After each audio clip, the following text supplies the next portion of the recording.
Boa noite, sejam todos bem-vindos para mais um estudo do livro Transição Planetária, do espírito Manuel Filomeno de Miranda, psicografado por Divaldo Franco. Queremos agradecer a todos vocês que participam aqui conosco, ao vivo, também aqueles que assistem depois, nos enviam seus comentários, suas dúvidas. Os vídeos do estudo ficam disponíveis no canal do YouTube, Leitura de Livros Espíritas, a partir de 21 horas, todas as terças-feiras. Nós somos um grupo de estudantes da doutrina espírita, estamos aqui para refletir juntos sobre os ensinamentos desse livro. Hoje nós vamos estudar o capítulo 20, O Enfrentamento com a Treva.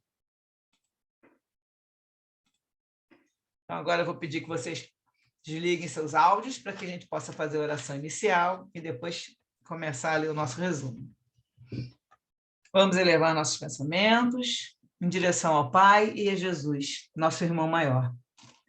Mestre Jesus, rogamos seu amparo para os propósitos de bem servir. Estamos aqui reunidos para mais um encontro de estudos sobre a vida espiritual, a doutrina espírita e o seu evangelho. Que possamos estar receptivos à inspiração de teus mensageiros e que os ensinamentos desse livro possam iluminar nossos caminhos, facilitando assim a nossa evolução. Pedimos então, Senhor, sua proteção e auxílio para iniciarmos as atividades da noite de hoje. Graças a Deus. Graças a Deus, vamos compartilhar a tela.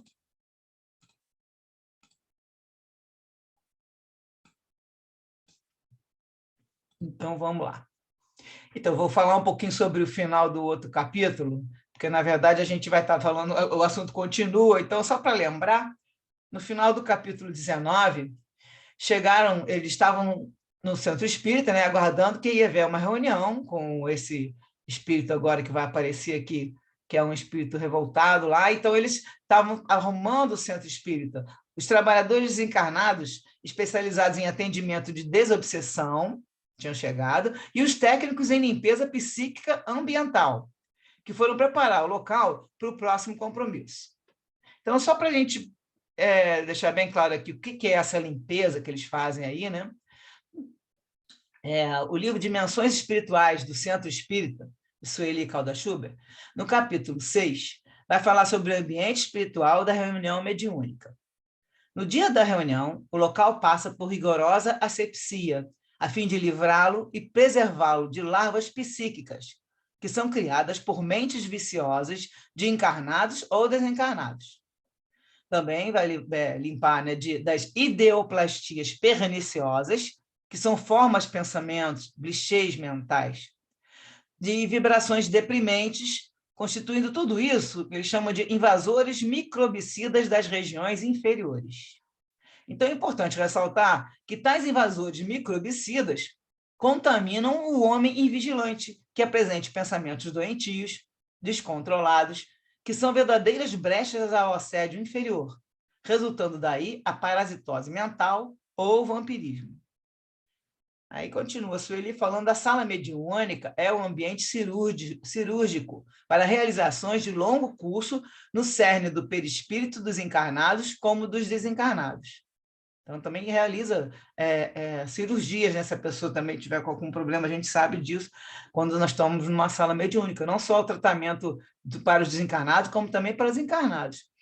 E aí, esse local também se anulam fixações mentais que produzem danos profundos nas tecelagens sensíveis do espírito. Além disso, há necessidade de se isolar e defender o recinto das investidas de espíritos inferiores, o que leva os benfeitores espirituais a cercá-lo por meio de faixas fluídicas, visando a impedir a entrada de tais entidades. Assim, só entrarão no ambiente aqueles que tiverem permissão dos dirigentes espirituais. Então, a sala fica toda protegida, e aí, no caso, eles fizeram a mesma coisa.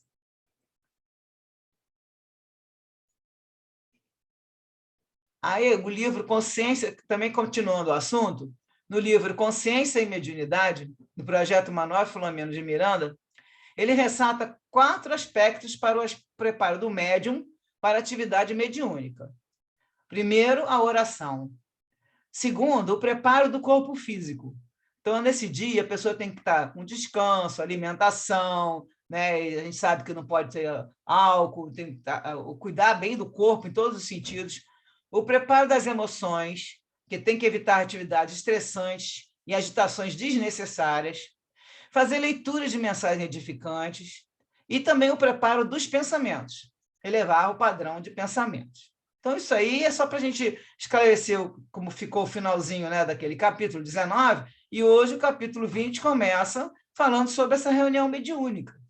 Que para essa reunião foram convocados os membros encarnados que eram adestrados no socorro aos espíritos renitentes no mal e acostumados aos debates que sempre se travam durante esses atendimentos especializados. O médium que foi levado chama Joseval. Então, o médium Joseval, que fora responsável pela dissertação da noite no Centro Espírita, né, que estiveram lá a reunião, ele foi de noite, né, de despendimento lá, foi trazido pelo mentor amigo, o senhor Miranda contando, né, apresentando significativa lucidez, acostumado com as realizações espirituais em nossa tarefa de residência. Quando ele chegou, saudou todo mundo e se colocou inteiramente à disposição do Dr. Silvio, que deveria dirigir a atividade programada. Nesse instante, um dos vigilantes veio notificar-nos que o grupo de rabinos judeus acercava-se, apresentando-se com indumentárias extravagantes, e o sumo sacerdote, Eliakim Ben Sadok, à frente, caminhava estampando uma carantonha de ódio e soberba. Acolitado por mais de uma centena de outros chefetes, igualmente portadores de semblantes ferozes, alguns com visíveis deformações, deteve-se à porta principal. Também chegaram alguns cães amestrados, que pareciam anteriormente seres humanos, ora hipnotizados, assumindo formas animalescas, em razão da crueldade que se fizeram portadores durante as existências anteriores. Chegando à porta de entrada, eles tomaram ridícula posição de combate, nos antigos moldes medievais, empunhando estranhos instrumentos de guerra, e em gritaria selvagem que repercutia em todo o ambiente. Pareciam aguardar a voz de comando. Nesse momento, venerando a entidade feminina, acercou-se do chefe desencarnado e desarmou-o com a irradiação de compaixão e ternura, convidando-o a ainda entrasse no recinto, onde era aguardado com respeito e afetividade, sendo permitida também a entrada de alguns membros do seu séquito estranho e sombrio. 10 outros sacerdotes de antigas seitas também tiveram acesso à sala, enquanto outros membros da estranha caravana ficavam de fora, ficaram de fora, né? Furibundos e agitados. Nesse momento, o diretor espiritual dos trabalhos fez uma prece a Jesus.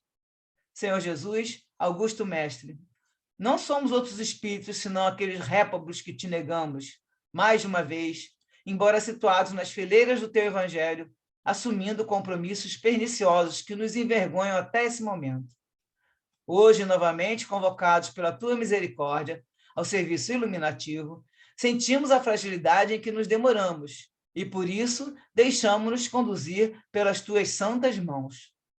Ajuda-nos, portanto, a ajudar, socorrendo aqueles que foram nossas vítimas quando defraudamos a tua mensagem, infelicitados pelos interesses sórdidos da nossa mesquinhez.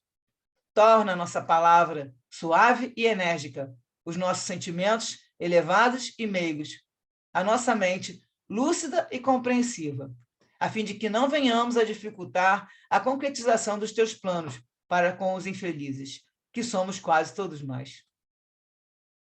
O irmão que iremos receber, ao lado de outros que tombaram nos fossos profundos do ódio, guarda as lembranças do que lhe fizemos ontem, quando profanamos o teu nome em as nossas paixões.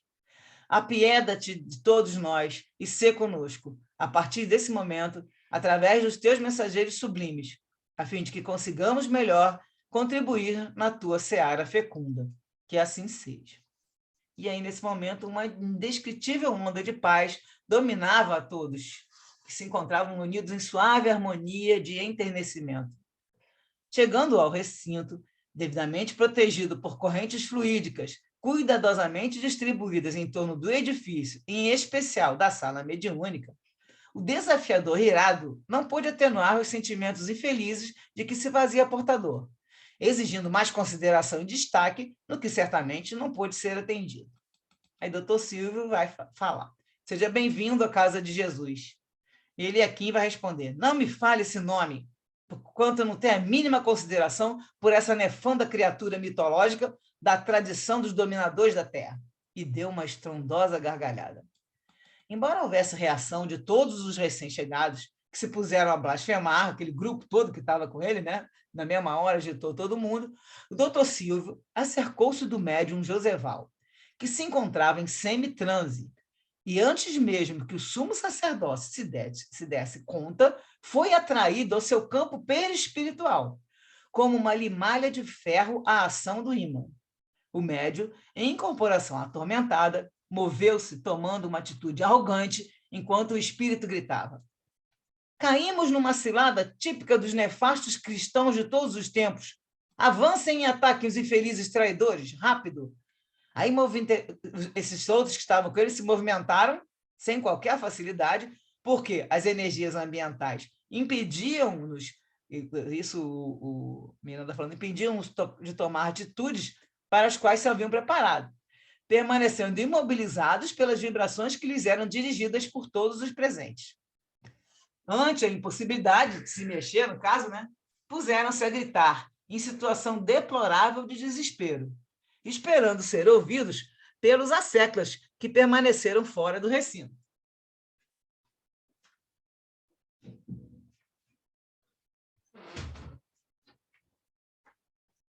Dr. Silvio manteve-se tranquilo e, após um breve momento entre as acusações do comunicante e os seus acompanhantes, respondeu com bondade irrepreensível: não tem fundamento a sua afirmação de que os traímos, atraindo-os para uma cilada, porquanto o desafio partiu do respeitável amigo, desafio que aceitamos para um encontro de esclarecimento, não para uma batalha.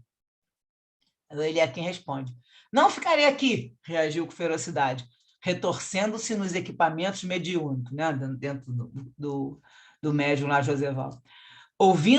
Não ficarei aqui, ouvindo suas falas muito conhecidas minhas, vítima que fui mais de uma vez dos argumentos mentirosos dos infames cristãos. Batamos em retirada, falou para o resto do bando, né? Aí o doutor Silva fala: confesso-lhe, amigo e irmão, que não existe em nós nenhum sentimento inferior em relação à sua pessoa. Nosso é o desejo de fraternidade e de paz. Reconhecemos o seu poder nas regiões infernais, onde se homizia com outros espíritos, que foram vilmente enganados e traídos no passado, quando ainda nos encontrávamos dominados pela ferocidade das paixões inferiores. O tempo correu na ampulheta das horas, e todos mudamos, penso que para melhor. Porquanto a mensagem de Jesus, por fim, alcançou as paisagens da nossa mente e dos nossos sentimentos. Suplicamos-lhe o perdão sincero, reconhecendo o nosso erro lamentável e de graves consequências. Honestamente arrependidos, desejamos demonstrar a nossa transformação moral, recebendo e a todos quantos anelem pela paz, que não fruem desde há muito, paz de que Jesus é o único possuidor. Então, agora vamos ver umas observações aqui em relação a esse trecho. Por exemplo, no livro Céu e Inferno, Kardec, na parte 1ª, capítulo 7, falando sobre as penas futuras, né? O Código Penal da Pena Futura, que nos itens 16 e 17 vai falar das condições necessárias para pagar os traços de uma falta e suas consequências. Quais são as 3 condições? Arrependimento, expiação e reparação. O arrependimento suaviza o amargor da expiação, abrindo pela esperança o caminho da reabilitação. Só a reparação, contudo, pode anular o efeito, destruindo-lhe a causa. O arrependimento pode dar-se por toda parte, em qualquer tempo. Se for tarde, porém, o culpado sofre por mais tempo. Até que os últimos vestígios da falta desapareçam, a expiação consiste nos sofrimentos físicos e morais que lhe são consequentes, seja na vida atual, seja na vida espiritual após a morte, ou ainda em nova existência corporal. A reparação consiste em fazer o bem àqueles a quem se havia feito mal. Quem não repara seus erros numa existência, por fraqueza ou má vontade, achar-se-á numa existência ulterior em contato com as mesmas pessoas que de si tiveram queixas, e em condições voluntariamente escolhidas, de modo a demonstrar-lhes reconhecimento e fazer-lhes tanto bem quanto mal lhes tenha feito. E no outro livro, Liberta-te do Mal, de Joana com Divaldo, no capítulo 23, Desafios Existenciais, ela vai dizer que ninguém reencarna sem um elevado objetivo psicológico que diga respeito ao refazimento dos caminhos antes percorridos equivocadamente, assim como dos crimes praticados pela insensatez e pelo egoísmo. Renascer no corpo somático é bênção que o Senhor a todos oferece, a fim de auxiliá-los no processo de libertação das mazelas que acompanham o espírito desde os primeiros momentos em que se apresentaram a razão e o discernimento, concedendo-lhe a responsabilidade pelos atos.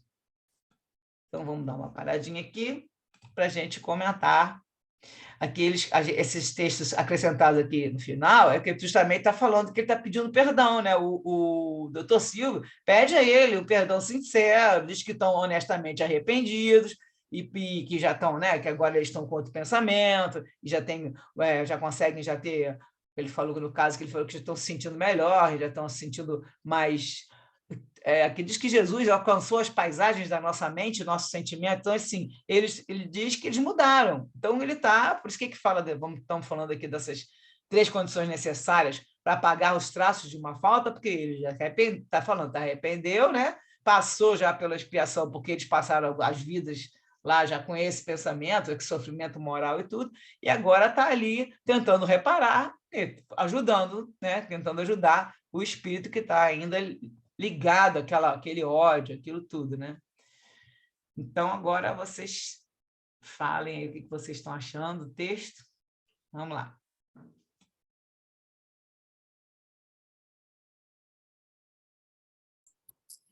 Sultânia, você me ouve? Tá. Assim, eu vejo assim, a gente tem essa lição aqui como um alerta, né? Porque esses ódios que a gente pensa assim que aparentemente não tem razão de ser ou são absurdos, né? Esses ódios, eles têm uma razão lá atrás, né? Você vê que ele é contra os cristãos, né? Por quê? Porque ele, na concepção dele, ele foi vítima, né? Dos que ele entendia como sendo cristãos, né? E por que isso aconteceu, né?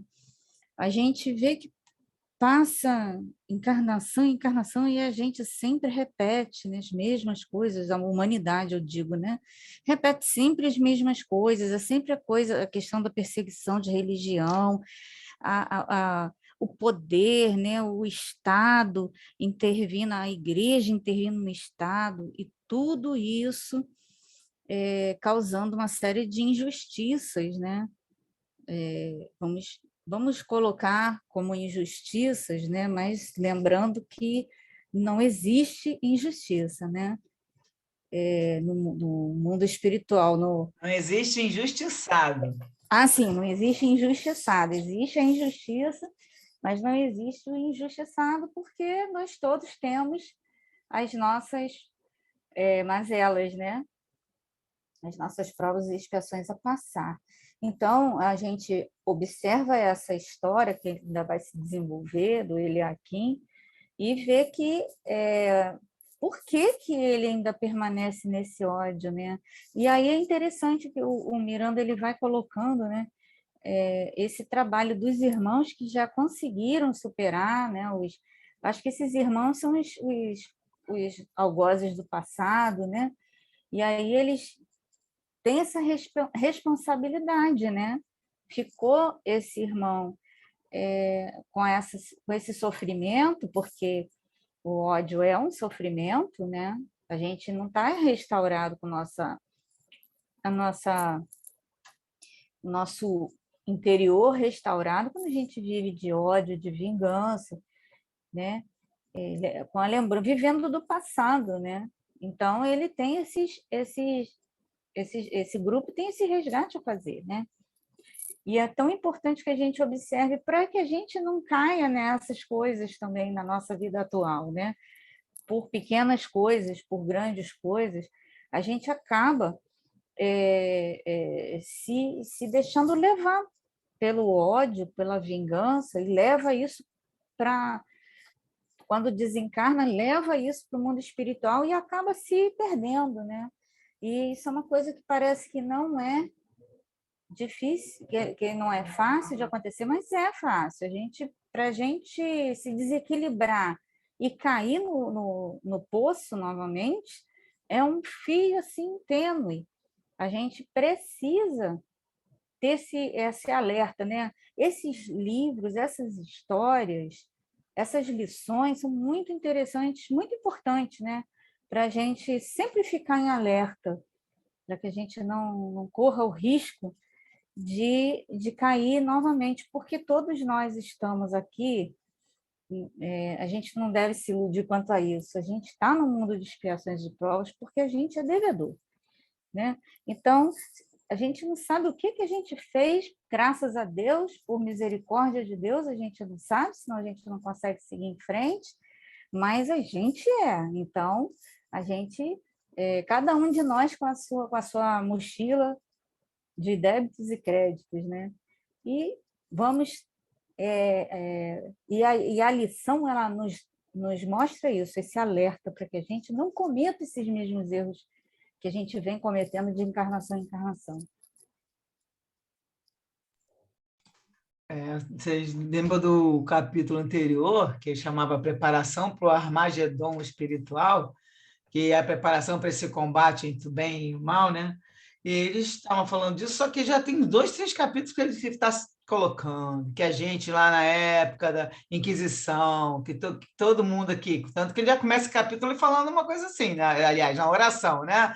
Na oração ele começa dizendo aqui, o doutor Silvio fala, que nós estamos aqui, que ele deixa eu ver que o comecinho, quer ver? Nós não somos outros espíritos, senão aqueles réprobos que te negamos. Então, nós já estamos errados desde a época de Jesus, estamos lá, e ele fala que novamente hoje estamos aqui convocados, porque aí, no caso agora, eles que estão lá no plano espiritual, estão convocados, né, para um serviço, né? E aí ele fala, e mesmo assim ele fala que nós deixamos muito tempo, não nos conduzimos pelas suas mãos, nos ajuda agora, então, socorrer aqueles que foram nossas vítimas, quando a gente estava lá infelicitado com interesse sórdido, né? E aí agora torna essa nossa palavra suave, tudo, ele está pedindo ajuda para que agora, já que eles estão ali para ajudar, né, eles possam fazer o trabalho da melhor maneira, porque ele fala que nós fomos, profanamos seu nome com as nossas paixões. Então, nos outros capítulos também falava-se o tempo todo lá. Então, por isso que tinha aquele outro que estava com raiva, né? Que teve não sei se tinha nome, não lembro mais, que estava lá com ódio porque tinha sofrido na Inquisição. O que acontece é que, por terem usado o nome de Jesus, né, para dizer que era em nome de Jesus que eles matavam as pessoas, por isso, muita gente... Continuam usando, né, Su? Não só usaram, como pelo menos não estão usando. Continuam usando, mas não estão matando igual faziam antigamente. Pelo menos isso, né?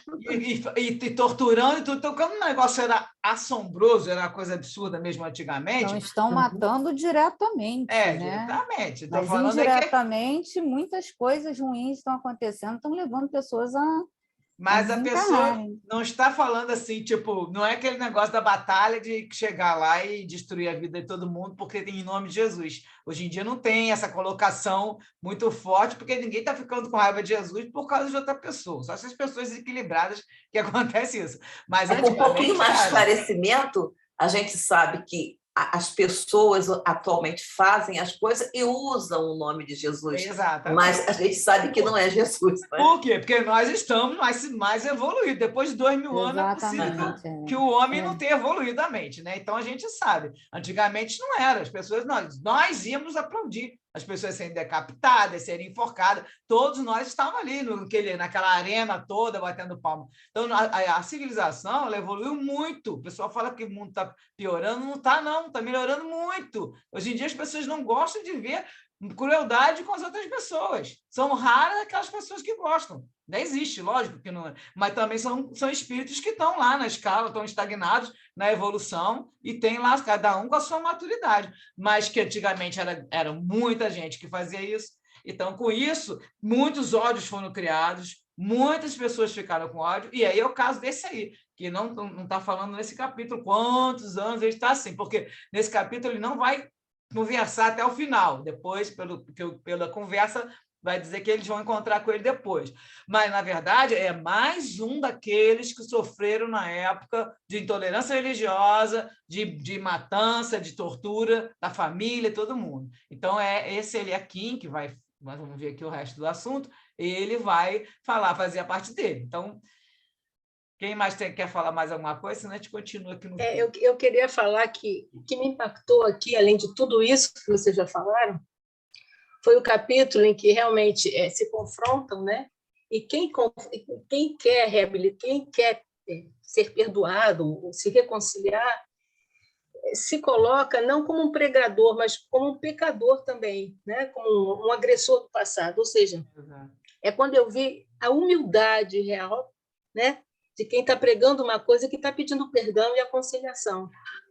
Isso é que eu achei interessante. Não é só pregar por pregar. Tem um espírito legal, bom, não sei o quê, e começa a querer doutrinar para o bem. Não. São realmente o que fizeram os atuais passar, quer dizer, os confrontados passar pelo que passaram. Então, isso achei muito interessante, essa humildade que eu não vi nos outros capítulos. É um grande aprendizado, né? É realmente uma grande evolução. A autoridade moral desse espírito que está ali admitindo que também esteve junto, porque, lógico, que todos passamos, né? Isso aí, o Su, que não acontecia nos outros capítulos. Era uma pura tentativa de doutrinação. Repara só. Eu me lembro de um capítulo colocarem essa situação assim, mas já não lembro se estava tendo diálogo com o espírito. Eles já comentaram, falando que realmente nós erramos tudo, mas eu não lembro se foi num diálogo ou se foi só um comentário. Depois posso até dar uma olhada. Esse capítulo é muito forte, esse de hoje é muito forte. Aí que você falou, a humildade, mais a elevação do espírito, porque... Isso, evolução moral. Outra coisa, o cara, ele falar, ele inclusive pediu um perdão a um que está fazendo mal, né? Aquele negócio. É isso, então, perdão. Realmente. É isso. Então, vamos ver no... Deixa eu partilhar o texto de novo.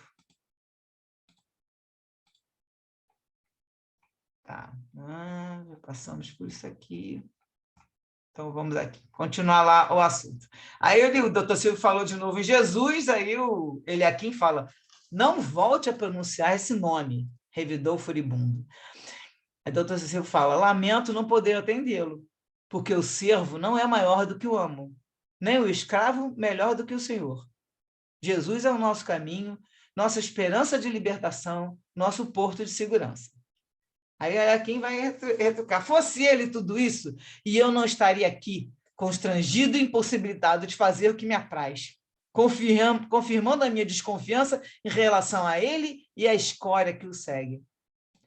Aí o doutor Silvio fala, ocorre que o amigo trazia planos de belicosidade, utilizando as armas do ressentimento e da vingança. Aí o Eliquim, deflagrada está a guerra, retrucou com os olhos fora das órbitas, deixando que a máscara afivelada, a face, desaparecesse. Então, ele estava portando uma máscara, né, que ele está falando. E aí ele continua, e venceremos os adversários, não permitindo que mais se expanda a nefasta doutrina agora renascida no espiritismo, essa peçonhenta herança do maldito cristianismo. Aí o doutor Silvio fala, de fato, o espiritismo confirma a promessa de Jesus, de que não nos deixaria órfãos. O seu amor e a sua compaixão permitiram que fossem revistas as páginas que ele escreveu no Santuário da Natureza.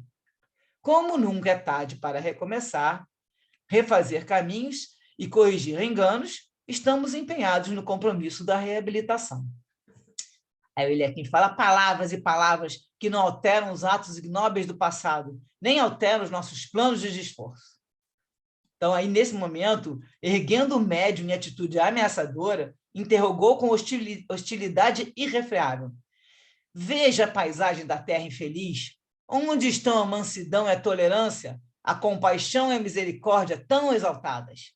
Não vê por acaso o que ocorre no mundo rico de poderes ilusórios de degradação? Em que lugar se ocultam os discípulos do crucificado, portador de muitas culpas, que os engabelou com as suas palavras e promessas vãs? Aí o Silvio fala, sim, vemos a presença da luz, onde predominava a treva, do amor, onde o ódio semeava a destruição, da ternura, no lugar em que a agressividade reinava, e do trabalho de reconstrução sob os escombros das glórias mentirosas do passado.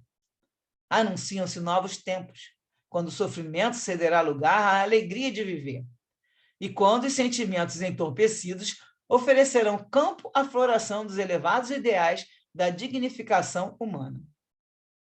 Essa lamentável situação será questão de pouco tempo, porquanto o momento chega em que a Terra e os seus habitantes serão forçados a alcançar patamares superiores da evolução. Aí ele aqui vai cutucar ele assim com sarcasmo, né? Quando os filhos de Alcina se instalarão, expulsando os terrícolas? Ele indagou. E o Silvio fala, estamos recebendo visitantes de outra dimensão, que se propõem a ajudar-nos nas transformações que já vêm se operando no planeta. Porque a lei que vive no universo é a da harmonia, da solidariedade e dos princípios morais estabelecidos pelo Pai Criador.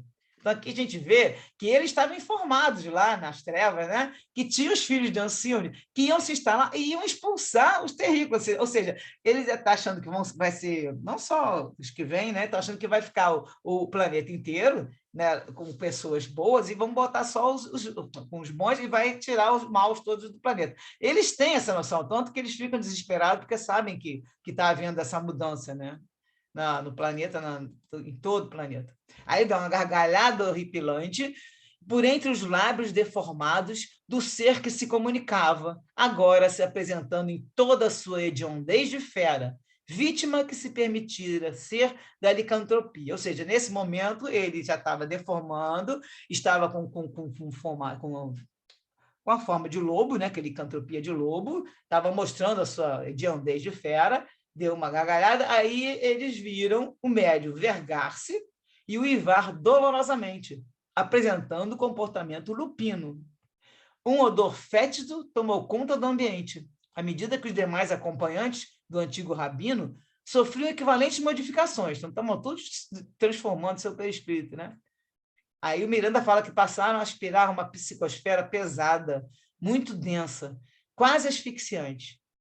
Enquanto isso ocorria, os diversos membros da reunião, que estavam junto com Miranda, em prece de profunda intensidade, tomados de compaixão e sinceramente tocados pelo espetáculo doloroso, lentamente geraram vibrações que diluíam as densas névoas psíquicas. E, subitamente, entre os dentes em convulsão, o comunicante estridulou. Nada agora me deterá. Voltaremos a encontrar-nos, infame traiçoeiro, noutro lugar. E o doutor Silvio fala, sim, encontrar-nos no seu reduto. Então, aí, como se fosse arrancado violentamente, ele desprendeu-se do perispírito do médium, que por pouco não tombou ao solo, não fosse o doutor Silvio ali, esperto ali, amparando ele, colocando ele sentado numa postura equilibrada. As outras entidades que acompanharam igualmente foram atraídas na mesma onda vibratória. Ou seja, eles saíram, foi como uma onda, e ele carregou naquela onda todos aqueles espíritos que estavam juntos, naquele secto, né? E a sala, pouco a pouco, voltou a adquirir a harmonia inicial. Aí o doutor Silvio, nesse momento, estava mostrando uma emoção de júbilo, ficou contente. Aí ele falou, estava programada essa reação, porquanto, em realidade, não tivemos aqui o antigo sacerdote, ele aqui em Ben Sadoc, mas um clone dele, um espírito que lhe assimilou as características com o objetivo de enganar-nos, já que, no seu reduto, ele é quem acompanhou todos os lances do nosso encontro. Ou seja, ele estava numa videochamada, né, olhando tudo ali pela sua tela, vendo o que estava acontecendo, e com esse espírito, lógico, guiado, teleguiado por ele, para fingir que era ele, porque ele não foi bobo. Ele fala hábil e astuto, ele aqui não quis correr o risco de um enfrentamento direto, enviando primeiro simuladores do seu reino de horror, fortemente vinculados à sua poderosa mente, que os arrancou do nosso recinto, com a permissão dos nossos guias, sem dúvida, para que não descobríssemos a farsa. Então, ele, nesse momento, conseguiu puxar, aí, com a mente dele, ele puxou lá, magneticamente todos aqueles, mas com a permissão dos guias, porque eles não estão forçando, eles falam, não, como ele fala agora, não tem violência. como em nossos labores espirituais a violência é desnecessária e não nos cabia evitar a evasão dos visitantes, foram tomadas providências para que o diálogo se prolongasse pelo tempo apenas necessário para que ocorressem as metamorfoses, diluindo-se as máscaras fluídicas de que se utilizaram para ocultar a atual identidade. Consideramos exitosa a tarefa sob as bênçãos de Jesus, que terá seu natural prosseguimento em ocasião oportuna que virá. Prossigamos em nosso abençoado labor, ou seja, isso vai continuar, como ele já falou, agora na próxima etapa deve ser lá no reduto, onde ele mora, onde está o Eliakim, vão lá direto, presencialmente, né? Antes estavam online, agora vão ser presencialmente. Para comentar aqui um pouco esse trechinho, tem que no livro A Gênese, capítulo 14, sobre os fluidos, os espíritos atuam sobre os fluidos espirituais, empregando o pensamento e a vontade. Para os espíritos, o pensamento e a vontade são o que é a mão para o homem. Pelo pensamento, eles imprimem aqueles fluidos tal ou qual direção. Os aglomeram, combinam ou dispersam. Organizam com eles conjuntos que apresentam uma aparência, uma forma, uma coloração determinadas. Kardec explica que, mediante a manipulação de fluidos, os espíritos não só podem apresentar-se com as características de outros espíritos, como também podem apresentar-se com a indumentária de tal ou qual encarnação que tiveram, a fim de serem reconhecidos. Então, nesse caso, está explicando por que esse espírito que apareceu tinha a aparência dele aqui, porque você vai manipulando os fluidos e faz, né, você se transforma, praticamente, pode aparecer com a forma de qualquer outro espírito, até a forma animal, como a gente vê aí, que eles têm formas lupinas, né? Aí terminou essa etapa aí, a reunião continua, e a Miranda fala que, refazendo a concentração de todos, eles continuaram no mesmo local, vimos a irmã Arlinda, veneranda trabalhadora com mais de meio século de dedicação à causa do bem. Aí ele não disse se essa Arlinda é desencarnada ou é encarnada, que foi levada, mas, pelo visto, ela é desencarnada, porque, como ele citou o Joseval ali, vindo, né, em despedimento do sono, aí aqui ele não fala nada.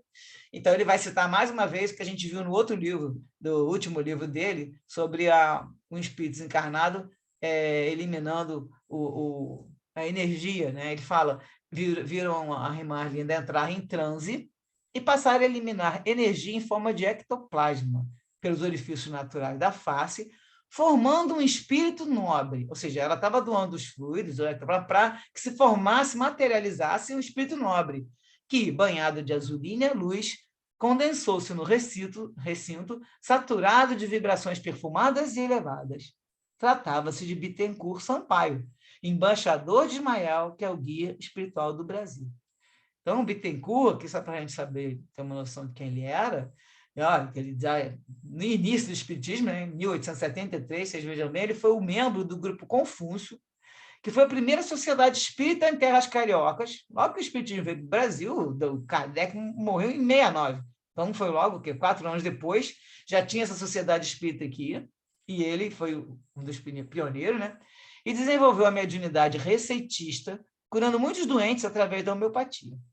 Fundou, em 1876, a Sociedade de Estudos Espíritas Deus, Cristo e Caridade, presidindo os trabalhos, dando ênfase no grupo do Evangelho, no estudo do Evangelho de Jesus. Depois formou com outros médios a Sociedade do Grupo Ismael. Então, vê que ele é um mensageiro, embaixador de Ismael, mas que ele já trabalha, nesse caso, né, com o benfeitor Ismael, desde 1873. Ele já era um espírito que já veio, lógico, com uma certa evolução, para instituir o espiritismo no Brasil, né, implantar aqui. E o Bittencourt também, aí nesse caso, não sei onde é que estava falando, o doutor Bezerra vai participar desse grupo também. Ele entra nessa sociedade aqui também, e aí ele faz parte do grupo de Ismael, se eu sei, porque eu já tinha lido em outro local. Está aqui. Ó. Ali, Bittencourt Sampaio recebeu belas e instrutivas mensagens de espíritos superiores. Paulatinamente, todos os grupos afinados com o Espiritismo e o Evangelho foram se reunindo em torno da FEB, consolidando-se com Bezerra de Menezes, em 1895, toda a diretriz sintetizada em Deus, Cristo e Caridade. Você vê que em 95, que já estava, porque ele já estava atuante desde 73, para mais de 20 anos, e aí o doutor Bezerra vai juntando o grupo também ao longo desse tempo, e ele já estava lá recebendo essas mensagens, né? Era médium também. Agora nós vamos, então, escutar, por intermédio dessa médium aqui, dessa irmã Arlinda, nós vamos escutar agora a mensagem de Bittencourt Sampaio. Bittencourt Sampaio também recebeu aquele livro Voltei, que aquele trabalhador espírita, quando ele desencarna, chega lá, ele recebe, Bittencourt Sampaio também recebe ele. Bittencourt, doutor Bezerra, recebe esse trabalhador, e aí ele escreve o livro Voltei, mostrando tudo o que aconteceu quando ele desencarnou, como é que foi logo o desenlace, né? Como é que ele passou ali como foi o passamento com aquela perturbação, tudo ele conta. É um livro muito bom também. É o Jacob, né? Irmão Jacob. Mas ele tem um nome lá, Frederic Finger, mas pelo livro ali, como o autor espiritual, eles botam o codinome Irmão Jacob. Então começa o discurso dele. Irmãos queridos, guarde-nos Jesus na sua paz e misericórdia. As vossas preces alcançaram as regiões felizes e o anjo benfeitor do Brasil enviou-nos, a fim de receberdes o seu apoio honroso na bendita realização a que vos entregais. A pátria do Cruzeiro desempenhará o seu papel cristão no cenário do mundo conturbado da atualidade. Missionários do amor e da libertação de consciências encontram-se renascidos entre vós, com a tarefa de devolver ao mundo a mensagem gloriosa do Rabi Galileu, que sofreu as previstas modificações ao longo dos séculos. Esses peregrinos do dever encontram-se forrados de coragem e de destemor, para não se deterem em momento algum, avançando sempre. Incompreendidos e malsinados, sofrendo escárnio e enfrentando desafios colossais, avançam confiantes no resultado feliz do empreendimento, com o qual se comprometeram desde antes do berço. A seriedade e o sacrifício são-lhes as condecorações que carregam nas vestes da alma, identificando-os como seguidores de Jesus. Perseguidos pelos adversários da luz, equipam-se com os instrumentos de defesa que são a oração e os atos enobrecidos. Mesmo quando a grande nação brasileira mergulha em abismos de devassidão, de corrupção, de desrespeito aos códigos da justiça e da honradez, fase passageira do seu processo de evolução, Ismael, compassivo, intercede junto a Jesus em favor de todos, confiando nos reajustamentos que já se vem operando com uma nova geração de mulheres e de homens de bem. Certamente o mesmo ocorre nos diversos países da Terra. No entanto, ao Brasil, coube, por determinação do Mestre incomparável, a tarefa de devolver ao mundo a sua mensagem de misericórdia e de libertação total. Então, olha só a nossa responsabilidade, hein? Porque Jesus, por determinação do Mestre Jesus, nós temos a tarefa de devolver ao mundo a sua mensagem de misericórdia e de libertação total. Aí Bittencourt fala, porfiai, pois, nos objetivos abraçados, sem jamais temerdes as forças do mal. Tendes sido objeto de ciladas e traições, de testemunhos que guardais em silêncio, nunca revidando ao mal, sempre compreendendo que sois discípulos daquele que não se defendeu das acusações indébitas que lhe foram atiradas na face, sendo-vos, portanto, o modelo a seguir. Solidão, desapreço, sofrimentos íntimos por anseios que, se não converterem em realidade, são as injunções a que fazeis juiz, em decorrência do vosso comportamento em outras passadas reencarnações. Mantende hoje o brilho da alegria e da bondade na face e no sentimento, gerando harmonia onde quer que vos apresenteis. Nunca experimentareis abandono, nem sofrereis a ausência dos vossos guias espirituais afetuosos, que seguem convosco até a conclusão da tarefa, quando retornareis à grande pátria espiritual. Que o Senhor vos abençoe e vos guarde sempre. E aí Miranda, que é chorão, né? Enquanto eles enxugavam as lágrimas espontâneas, diluiu-se a luminosa figura do espírito embaixador de Ismael, deixando aragens fluídicas de peculiar bem-estar, que a todos nos experimentavam com efusão. Lentamente a médium recobrou a lucidez, consciente de que havia servido de instrumento à materialização de um mensageiro especial, agradecendo ao Senhor a bênção em sentido da oração. Por nossa vez, não podíamos conter as emoções, que se sucediam em lembranças afetuosas da última existência na Terra, quando tivemos a ocasião de ler as obras escritas por esse venerável mentor. Então, quando Miranda estava encarnado, ele leu as obras desse aqui do Bittencourt Sampaio, que ele foi o antigo presidente da Federação Espírita Brasileira. Então, ele estava emocionado, né? Porque ele viu ele agora, do outro lado, né? E também lembrando do tempo que ele estava encarnado lendo as obras dele. Chegando a hora agora do encerramento das atividades, o doutor Silvio comunicou ao dirigente espiritual que orou comovidamente, despedindo-se de todos nós até a próxima oportunidade. Então, terminou essa reunião mediúnica, estava acontecendo de madrugada, né? Porque a outra tinha sido para os encarnados mais cedo, e aí terminou agora com eles lá nesse plano. Aqui tem umas referências, deixa eu ver a hora, 8h20, tá. Então, vou ler essas referências aqui, que vale a pena, depois a gente comenta tudo. No livro Orientação ao Centro Espírita, da FEB, no capítulo 9, falando sobre essa reunião de estudo e prática da mediunidade. É mais um complemento aquilo sobre como deve ser feita essas reuniões, né?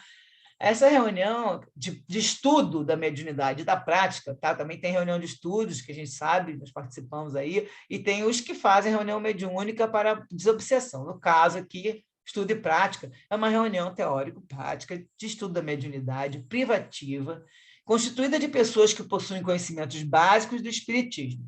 Essa reunião tem por objetivo estudar a mediunidade com base nas obras da codificação da doutrina espírita, além de outras obras que guardam concordância com o espiritismo.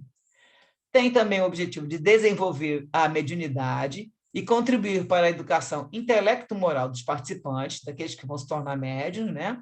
Preparar os trabalhadores de forma continuada para atuar nas reuniões mediúnicas, formar adeptos esclarecidos, capazes de compreender a mediunidade e a ação dos espíritos nas diversas circunstâncias da vida. Então, são os objetivos de uma reunião de estudo. A reunião mediúnica, no caso, é uma atividade privativa séria e instrutiva de intercâmbio espiritual integrada por trabalhadores que possuem conhecimento evangélico e doutrinário do espiritismo. Então, essa seria uma reunião já mais ligada para uma desobsessão, né? Segundo Allan Kardec, uma reunião só é verdadeiramente séria quando se ocupa de coisas úteis, com exclusão de todas as demais. Então, a gente sabe que o trabalho tem que ser útil.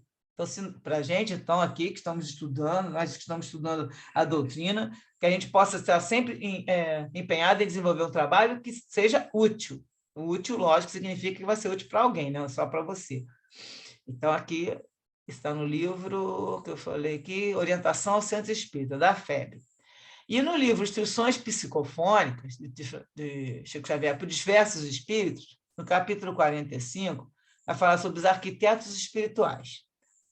Examinando os variados setores de nossas atividades, e encarecendo o valor da contribuição dos diversos amigos que colaboram conosco, é preciso salientar o esforço dos espíritos arquitetos em nossa equipe de trabalhos habituais.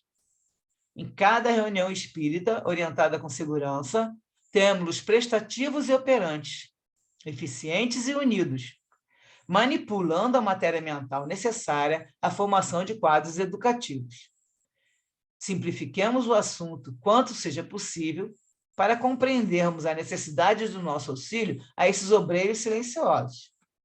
Aqui, como em toda parte, onde tenhamos uma agremiação de pessoas com fins determinados, existe na atmosfera ambiente um centro mental definido, para o qual convergem todos os pensamentos, não somente nossos, mas também daqueles que nos comungam as tarefas gerais. Este centro abrange o vaso reservatório de plasma sutilíssimo, de que servem os trabalhadores a que nos referimos, na extração dos recursos imprescindíveis à criação de formas de pensamentos, constituindo entidades e paisagens, telas e coisas semi-inteligentes, com vistas à transformação dos companheiros dementados que intentamos socorrer. Aqui, por exemplo, estão falando que você pode utilizar toda essa energia, essa vibração, né, para trabalhar criando telas, paisagens, e que isso tudo vai auxiliar no momento de estar doutrinando, falando com o espírito, né? E ele possa enxergar algumas coisas formadas por esses arquitetos. uma casa como a nossa será inevitavelmente um pouso acolhedor, abrigando em nossos objetivos de confraternização os amigos desencarnados, enfermos e sofredores a se desvaiarem na sombra. Para que se recuperem, é indispensável recebam o concurso de imagens vivas sobre as impressões vagas e descontínuas a que se recolhem. E para esse gênero de colaboração especializada, são trazidos os arquitetos da vida espiritual, que operam com precedência em nosso programa de obrigações, consultando as reminiscências dos comunicantes que devam ser amparados, observando-lhes o pretérito e anotando-lhes os labirintos psicológicos, a fim de que em nosso santuário sejam criados, temporariamente embora, os painéis movimentados e vivos, capazes de conduzi-los à metamorfose mental, imprescindível à vitória do bem.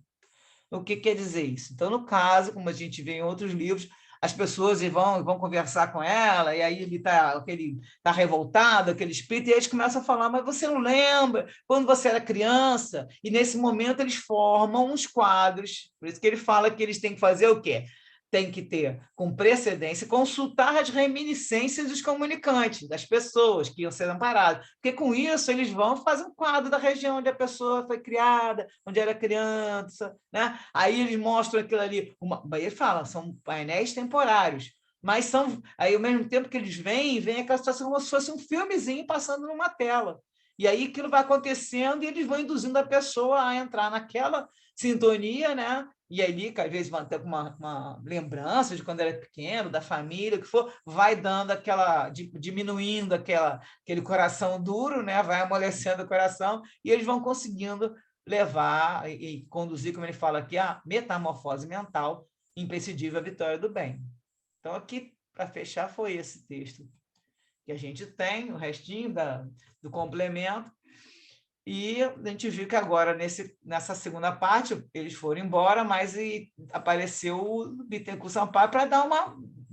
sempre para levantar, né, a gente, para lembrar que, como ele fala aqui, nós não estamos sozinhos. Então, preste atenção que nunca vamos experimentar abandono, nem sofrer a ausência dos guias espirituais, até a conclusão da tarefa. Então, isso que a gente tem que estar sempre, como a gente já comentou aqui, sempre esperto para essas ciladas e traições. Ciladas que ele fala qualquer coisa que aconteça na nossa vida, que a gente se engana e pronto, dá uma tropeçada e faz uma coisa que não está de acordo com a lei divina, né? E aí ele fala, né, no Brasil nós estamos com essa missão séria, nós somos brasileiros, nós somos espíritos, então nós estamos no topo da turma que é cheia de compromisso e responsabilidade. Então, ele porfiai, pois nos objetivos abraçados, sem jamais temer das forças do mal. A gente não pode ficar com medo, mas também nós temos que estar sempre alerta em relação ao que nós estamos fazendo, né? Sempre lembrando que nós temos que estar com a mente em observação, pensamentos e atos e palavras, né? Comprometidos, né? Comprometidos. Total. Deixa eu te perguntar uma coisa, Su. Quando você fala lá da Arlinda, que ela cede ectoplasma, na verdade, na hora que eu li, eu achei que ela era encarnada, né? Porque eu entendia que ceder o ectoplasma só poderia ser um espírito encarnado. Na verdade, então, pode ser encarnado e desencarnado que cedem o ectoplasma para a formação de um novo espírito, para poder falar como o Sérgio, como o Bittencourt. Então, no outro livro, não sei se você vai lembrar, teve até essa confusão, inclusive lá no grupo de estudo, lá onde eu pego, né, estudo a live, todos os palestrantes, todo mundo teve essa pergunta, não era a Malvina, que a Malvina era encarnada, era a Amália, lembra? Teve uma confusão que a gente não sabia quem era quem, né? Exato, mas nessa confusão toda, a Amália era desencarnada. Isso aí ficou claro depois, foi esclarecido qual é a errata do livro. O que aconteceu?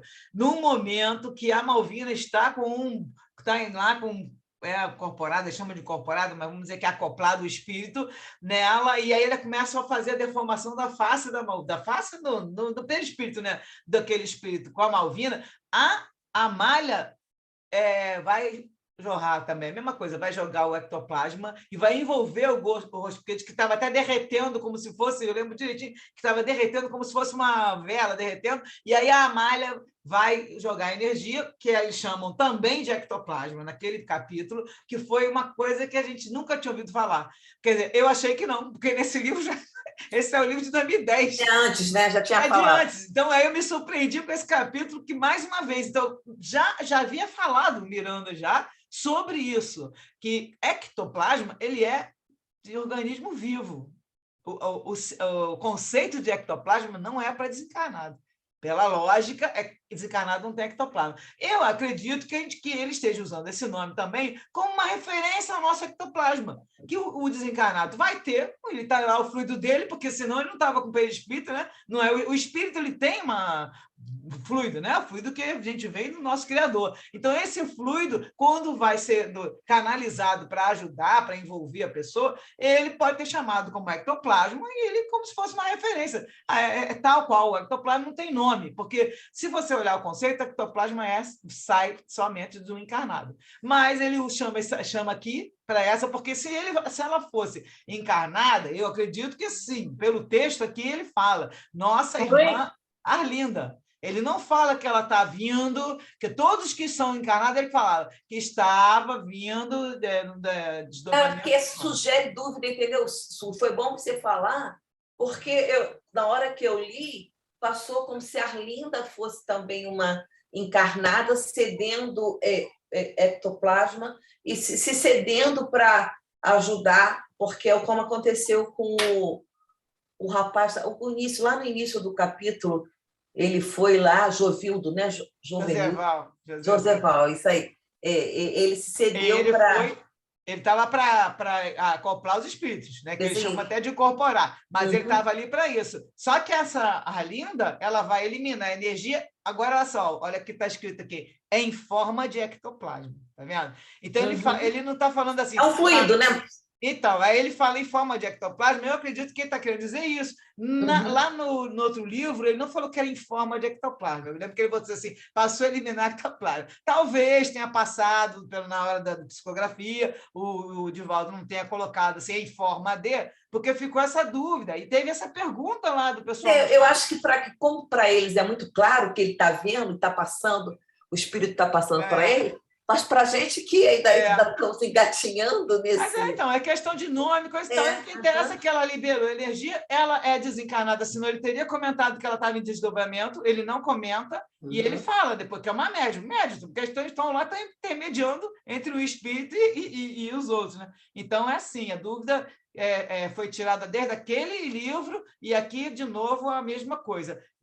Libera energia, como ela coloca aqui. Passou a eliminar energia em forma de ectoplasma, pelos orifícios naturais da face, que é o mesmo que acontecia com o Chico Xavier, com todos os outros, né? O Peixotinho, que sai pelo nariz, sai pelo ouvido, sai pela boca. Pela boca, vai formando aquela nuvem e materializa o espírito. Foi o que ela fez. Ela liberou aquela energia, aí o Bittencourt pôde se materializar, porque ele já está no nível de evolução, que ele também, para materializar, você vê questão no plano espiritual, não está materializando aqui, que ainda é pior ainda. Quando materializa aqui, entre nós, encarnados, no plano, na crosta da Terra, precisa de mais ectoplasma ainda. O médium perde não sei quantos quilos, né, que eles falam, que vai tirando aquilo ali, consegue materializar, aí eles dão lá, seja, às vezes fala, às vezes não fala, lá no Frei Luís falam que acontece muito disso e tudo, e aí, no caso, depois eles desmaterializam. Então, no plano espiritual também isso acontece, ela também fez essa doação, e Bittencourt faz o seu discurso e depois, como se fosse aquela fumacinha, e vai embora, né? Pelo que conta aqui. E todo mundo ficou lá sentido, que ele conta aquilo também, deixa todo mundo... que espalha, né? Aquela, como ele fala, espalha aquilo pelo... O Miranda fala que enquanto enxugava umas lágrimas, que o Miranda vive chorando, né? Então tem aquela figura se diluiu e deixou aragens fluídicas. E a médium foi recuperando a lucidez e percebeu que ela tinha materializado um mensageiro especial, né? E aí estavam todos emocionados, né? E aí diz que que termina o texto. Mas é muito interessante. Cada momento tem sempre um ensinamento. Prestar atenção no texto, né? Quem mais? fala aí. Então, eu acho impressionante esses espíritos endurecidos, né, que ficam séculos remoendo, né, e a inteligência que eles têm de se apresentar. Ele mandou um clone no lugar dele, né, e manipular mentes, né, porque além do clone tinha uma corja de gente que também foi junto, ele manipular a mente desse pessoal todo, né, escravizados, né? Escravizados no mal, né? É impressionante isso, né? E como o pensamento, né, tem um poder, né, muito grande, né? Para o mal, né? E para o bem, né? Então é muito, muito, como tem, né, esses espíritos endurecidos, você pode falar, tem que ter uma sutileza para atingir eles, né? Para conseguir resgatar, né? São muito inteligentes esses daí, até já clonaram. Eu achei interessante também a ingenuidade dele, né, de querer camuflar dos espíritos superiores, né? Os espíritos superiores tiraram a máscara dele ali na hora, sabia que não era ele realmente, né? Então é interessante ver essa infância espiritual também, né, dos espíritos. São espertos, mas não são tantos, né? Pois E a manipulação, né? O poder da manipulação, né? Com todos eles. E assim, tem um negócio impressionante também, mas é mais o contrário do que, ao invés de você analisar esse lado assim desses irmãos, é que, cara, os espíritos superiores, eles nunca estão, eles estão sempre de olho. Quando a gente tá a menor falha, eles estão ali para falar calma. É só confiar e nunca falta ajuda, sabe? Nunca falta. E você vê, né? Não tem como, eles querem atacar, né? Não tem como. A proteção espiritual é muito grande, né? O alicerce dos mentores espirituais é muito grande. Fica muito interessante de observar, né? Você vê que eles entraram e já estava tudo muito, já meio que, ele falou, né, que eles não estavam conseguindo se movimentar, porque estava tudo limpo e tudo. E nesse sentido, ele já dá uma segurada. Aí eles não entendem porque eles ficam presos. Por isso ele falou injuriado. Vocês estão aqui me prendendo, não sei o quê. Não, na verdade, eles fazem uma pressãozinha básica. Lógico que estão muito mais além. E a inteligência poderia ser usada para o bem, né? A deles eles geralmente são espíritos que já têm um poder enorme com a natureza, com a magia, com tudo. Já estudaram, inclusive, muito sobre manipular, né? Eles sabem manipular a natureza, muita força, sempre para o mal. Tanto que eles fazem essas manifestações, essas hipnoses, eles escravizam todo mundo, porque os espíritos que são desequilibrados, gente, qualquer um leva. Então, e pode ser desequilibrado por qualquer coisa. A pessoa pode chegar lá com muita culpa de ter feito alguma coisa errada e eles pegam, eles não ficam esperando a pessoa assim, tem que ser um assassino, entendeu? São espíritos frágeis, né? Frágeis, mas que tenham a moral baixa. Porque quem tem a moral alta é mesmo sendo a pessoa mais assim, né, muito ativa, mas são frágeis, mas tem moral, alguma coisa eles têm que pega na culpa. E aí eles vão te induzindo, você tem que ver comigo, e agora você está preso. E você cai naquela de céu e inferno, eu mereço, porque eu fiz entendeu? Você cai naquilo de qualquer maneira, não fica, é dementado. Eu gosto muito que eles usam essa palavra, porque é exatamente você ver, é dementado, a pessoa está sem mente. Ela está desequilibrada, mas num ponto que ela já não consegue pensar mais. E aí ela sofre muito.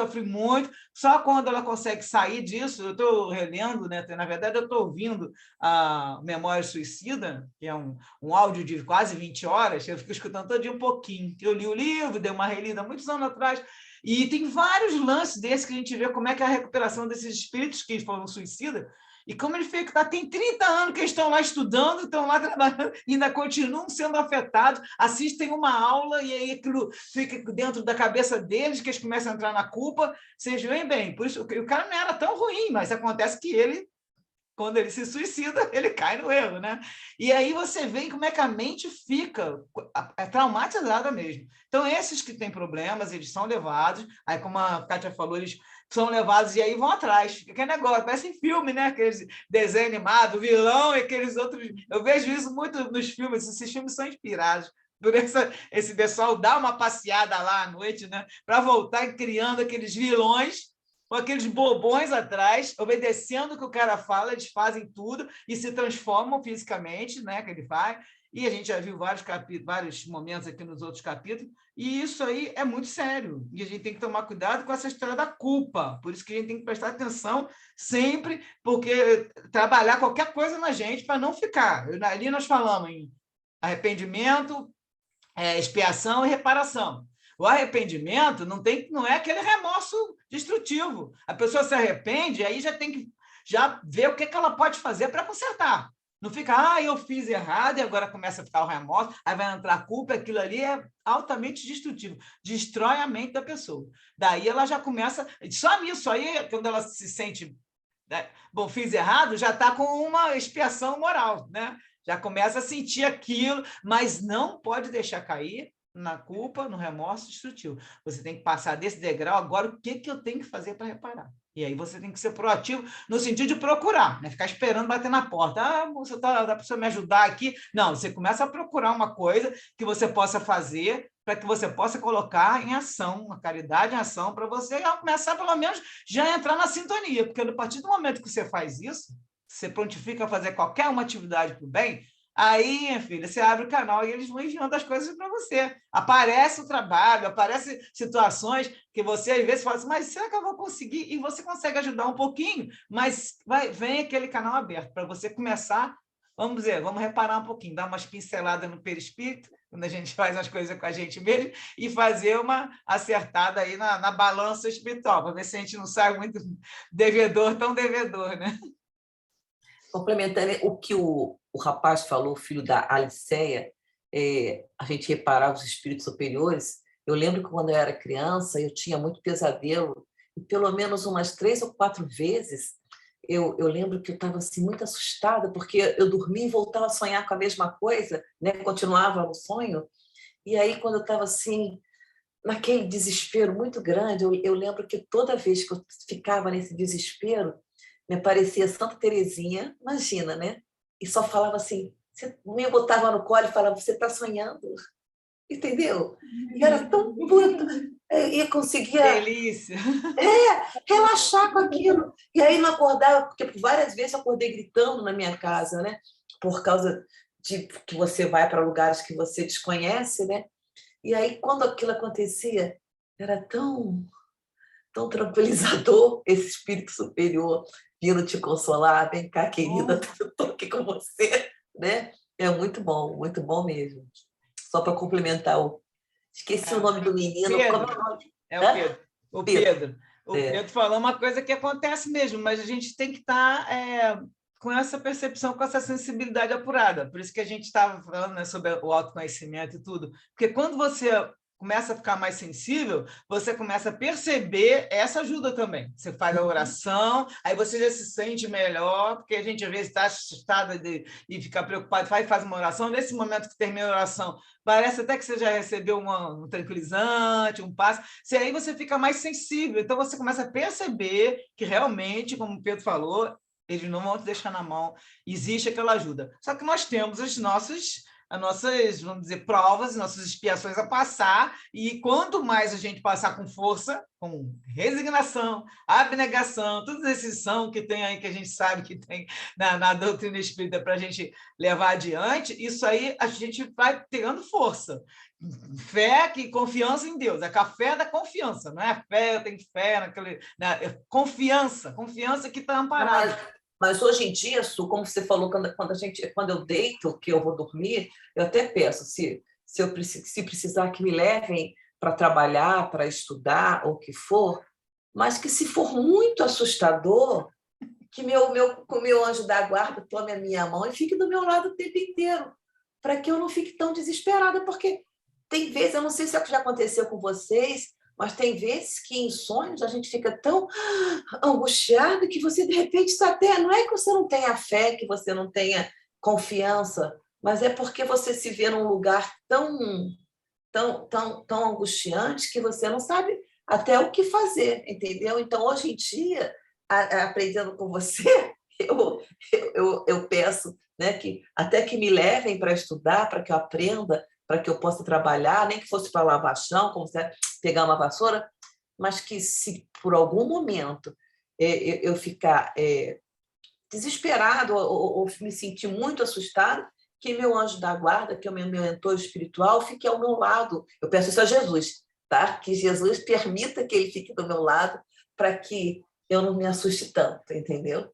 Mas já vou te tranquilizar, nenhum mentor vai levar você para o local que você vai se assustar. Eles vão te levar, se é um trabalho ou um estudo, vão te levar para onde você tem que ir. Se você for parar em um local que você está indo para se assustar, você está indo sozinha, porque aí ninguém está te levando. Mas por isso mesmo pode ser que aconteça isso, Su. É por isso que eu peço para que o meu anjo da guarda fique do meu lado. Ficar comigo, porque se me soltar, eu posso... Entendeu? Não, porque de repente o pensamento é uma coisa que você não segura assim tão facilmente. A noite toda, então né? Você vai. Tá? A noite é longa, então você trabalha. Lógico. Pelo que eles colocam aqui, de meia-noite, 2 horas. Então, digamos que a gente trabalha umas 4 horas. E as outras 4? Onde é que você vai parar? Então, eu sempre falo, fica junto de mim, então, não me mantenha ali perto, porque depois que solta, de manhã tem muitos sonhos que são sonhos que a gente chama, que eu já estudando aí, já vi, são sonhos das coisas que estão no seu cérebro, né? Aquelas memórias, aí mistura o que você pensou durante o dia, suas preocupações. E aí começa as cenas misturam, você percebe, puxa, isso aqui é porque eu pensei naquilo. Outro foi um filme. Você vê direitinho o Santos. Mas isso você tem como isso aí é característico. Isso tem como se destacar. Mas tem outras coisas que você vai e depois você fala assim, não, peraí, deixa eu voltar. Exato. Me ajuda. Se a gente tiver luz, você não sabe nem por que está ali. Exatamente. Entendeu? Mas, com certeza, a gente está protegido. Então, assim, nesse momento que a gente pede, né, para poder participar, nesse momento que você está disponível, você está disponível. Não vão levar para nada que a gente assuste. Agora, se a gente soltar da mão dele, se você soltar e sair por aí já é a nossa vontade extra, né? Mas a gente está caminhando para tá trabalhando o maior tempo possível. A gente está caminhando para ser doutrinada, né? Não, então, saber onde vai botar o pé. Eu trabalho a noite inteira, me leva, porque quanto mais eu trabalhar, menos besteira eu faço por aí, mas tudo bem. Com certeza. O que mais, gente? O que vocês acharam mais do capítulo? Vou ter que sair, tá, gente? Sim. Por causa do Evangelho. Tá Fiquem com Deus. Bom Evangelho. Tá, vamos terminando já. Fala. Eu lembrei, né, de uma coisa, a Carla falando, né, sobre os resgates espirituais, que acho que no capítulo passado, né, que não sei se é o senhor Silvio, né, que ele fica com a voz embargada ao falar da Espanha, né, da época das Cruzadas. Então, justamente, acho que, né, ele pode ter participado disso, né, por ele se emocionar, né, e é impressionante, né, esses espíritos, acho que além do ódio, né, tem muito sofrimento, né, que já se passaram vários séculos, né, das cruzadas, eles ainda nesse sofrimento, né, coloca Jesus no pacote, né, tipo, a culpa é dele também, Jesus não tem nada a ver com isso, foi um equívoco nosso, né, dos cristãos. Então, assim, é muito emocionante, né, a gente estudar isso, né, ver esse trabalho dos mentores, né, para resgatar eles, né, a misericórdia com eles também. Então, era isso que eu lembrei, assim, de trazer aqui para a gente. E pelo que eu leio muito, apesar que o André Luiz eu já li ele falando sobre alguns sacerdotes antigos, algum livro dele tem isso, mas o Miranda que traz isso, todos os livros dele, desde, né, que eu estou relendo também agora essa obra de obsessão, já li o primeiro, que é o Bastidores, agora estou a começar o Grilhões Partidos, que é o segundo livro da linha do Miranda de Obsessão. E eu lembro de vários outros livros que ele traz e sempre tem esse pessoal da Inquisição. Então, assim, a gente só vê isso mesmo por aqui, porque às vezes a Joana de Anjos comenta uma coisinha ou outra, muito se passando, só quem lê Miranda que vai saber o que ela está falando, que eu também já identifiquei em outros trechos dela, mas a maioria dos livros não comenta sobre isso. Então, assim, realmente é um alerta, né, que a gente tem aqui, é uma oportunidade de estar conhecendo uma situação que ocorre muito, né, essas revoltas, que nós temos esses irmãos que têm raiva da gente de outras situações. Por exemplo, muita coisa no Brasil da escravidão. que tem de gente que maltratou escravo, que agora sofre, porque foi, né, maltratou, e os escravos estão com ódio, e continua até hoje, estando ali com a vingança e tudo, muita gente, muita coisa da época, não, que é recente, né, gente? Foi 1800. Como está tendo racismo, né? Casos de racismo muito violentos. De né? crueldade com os escravos, e né, aquele negócio todo, aquela matança, isso tem muito nas histórias. No livro da Vera, aquela que fez a tia da Patrícia, do Violeta na Janela, o outro, que é o mentor dela, que é o Antônio Carlos, eu tenho aqui mais de 30 livros dele, tenho uns 35, 34 livros dele, gosto muito dele também. As histórias dele são um romance, mas conta o que está aqui e no plano espiritual. A maioria dos livros é coisa de escravo que foi maltratado, e aí eles vão e se vingam e continuam. Então, tem essa linha dentro do Brasil, que o Brasil tem essa chaga moral muito grande. Porque a Inquisição está lá na Espanha, lá na Europa, né? Espanha, Portugal, está para lá, Itália. Lá eles têm esse karma, que a gente chama de karma, mas não é um termo espírita, mas eles têm isso lá. Aqui no Brasil, nós temos essa história da escravidão, que é muito séria. Então, muitos problemas que acontecem conosco aqui estão ligados a esse. E outros que também eles estão vendo, eles estão falando do Brasil. E outros ainda vem, que a gente não é encarnação de Brasil, nós já viemos de fora, lógico, né? Estamos aqui há 10 mil anos atrás, estamos por aí. Então, a gente já veio de lá também. Às vezes, estamos trazendo alguns de séculos, né? 300, 400, 500 anos.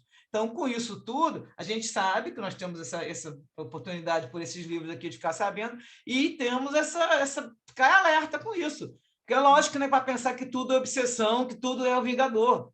Porque eles comentam também, né, não só nesse livro aqui. Das consequências, né, dos nossos atos. Exato, a responsabilidade. E a partir daí já entender que a gente está semeando agora, que a gente semeia só coisa boa.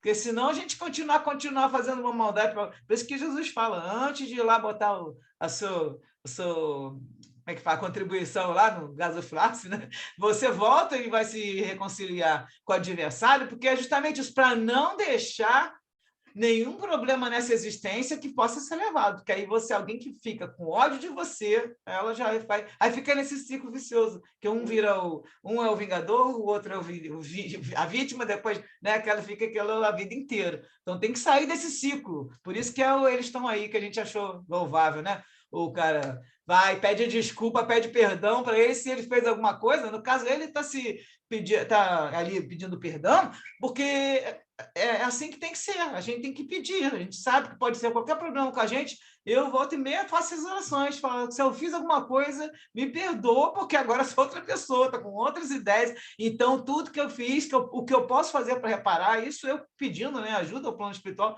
que eu puder fazer para reparar, que eu faça, porque tem situações que você fala assim, bom, isso vai se resolver como? Então, se for alguma coisa que eu fiz, que possa eu contribuir, né? Aí faço as minhas orações e tudo. Então, nós temos que ter isso em mente também. E é o que esse livro aqui, nessa parte do livro, que a primeira foi ligada mais àquelas encarnações, né? Agora foi a parte que ele falou, que havia essa troca entre o bem e o mal. Então, nessa segunda parte, praticamente, do livro, é sempre o tempo todo esse alerta. E sempre lembrando que a gente não pode desistir, porque nós estamos amparados. Estamos aí protegidos, com a graça de Deus. Tem uma observação aqui que ela fala, no outro grupo lá, que fala que cada capítulo desse livro convida a uma reflexão e ações, uma reflexão e ações para o despertar definitivo. É para a gente despertar definitivamente.